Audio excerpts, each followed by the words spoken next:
এদিকে তাকাও, এদিকে তাকাও, এদিকে তাকাও। এই পাপা কি জন্য ডাকছে? দেখ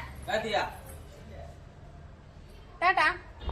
নমস্কার বন্ধুরা, আজ হলো শনিবার আর এখন ঘড়িতে বাজছে 5:30। বিকেলবেলা মেয়েকে ঘুম থেকে তুলে খাইয়ে নিয়েছি আগে, তারপরে আমরা এখন বাইরে যাচ্ছি। এমনি মেয়েটাকে নিয়ে অনেক দিন কোথাও যাওয়া হয়নি আমাদের, তো আজ ভাবলাম আজ যেহেতু শনিবার টেম্পল থেকে ঘুরে আসি। তো আমাদের বাড়ি থেকে প্রায় 20 মিনিট লাগে যেতে টেম্পলটা, তো আমরা আজ যাব হনুমান টেম্পলে। যেহেতু আজ আমরা উইকেন্ডে যাচ্ছি তাই একটু ফাঁকা আছে রাস্তাঘাট, নাহলে অন্য সময় কিন্তু খুবই ট্রাফিক হয়।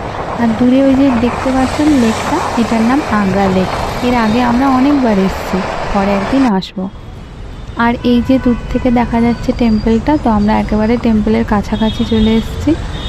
আর দেখছি ভীষণই ভিড় আজকে, যেহেতু আজ শনিবার হনুমানজির পূজা, তাই মনে হয় খুব ভিড় হয়েছে। আর তারপরে এখানে নেমে দেখছি বিশাল বড় লম্বা লাইন হনুমান টেম্পলে। তারপর আমরাও চলে গেলাম লাইনে দাঁড়াতে। তো এখন আমরা এই 3 জন লাইনে দাঁড়িয়ে আছি, আর আমার মেয়ে একদমই থাকতে চাইছে না। আর ওই যে দেখা যাচ্ছে একদম ওই পাশেই জগন্নাথ টেম্পলটা, তো আর ওখানে আর যাওয়া হবে না, কারণ এমনি অনেকটা দেরি হয়ে গেছে। আমার মেয়ে থাকতেই চাইছে না, ওর ভীষণ গরমও লাগছে আর ভীষণ ছটফট করছে। তারপর আমরা এখানে ঠাকুরের প্রসাদ পেয়েছি, তো এখানে বসেই প্রসাদ খাচ্ছি। আর আমার মেয়েকে দেখুন, ওকে শান্ত করতে এখানে মোবাইলে কার্টুন দিতে হয়েছে, নাহলে ও কিছুতেই থাকতে চাইছে না। আর ভীষণ গরম যেমন, সেরকম ভীষণ ভিড়। এখানে ঠিকমতো আপনাদের হনুমানজিকে দর্শন করাতে পারলাম না, কারণ দূরে গেলে তবেই ভালোভাবে দেখা যাবে। আর এখানে এত ভিড় হয়েছে যে আজকে দেখানো সম্ভব ছিল না, তাই অন্য কোনো দিন যখন যাব তখন আপনাদের নিশ্চয়ই দর্শন করাবো। তারপর এখানে সবাই পুজো দিচ্ছিল, তো আমরাও একটু পুজো দিয়েছি, তারপরে বেরিয়ে এসেছিলাম মন্দির থেকে।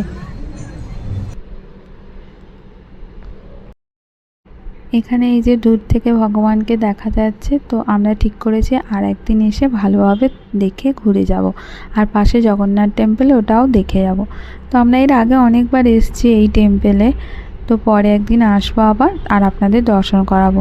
তারপর আমার মেয়ে এখানে খুব বায়না করছিল, ওকে বেলুন কিনে দিতে হবে, বেলুন কিনে দিতে হবে। তারপর ওকে এইটা কিনে দিয়েছিলাম। তারপর আমরা চলে গেছিলাম একটু সবজি বাজার করতে। তো এখানে সব রকমের সবজি ছিল, তাই কিছু কিছু করে সবজি এখান থেকে কিনেছি।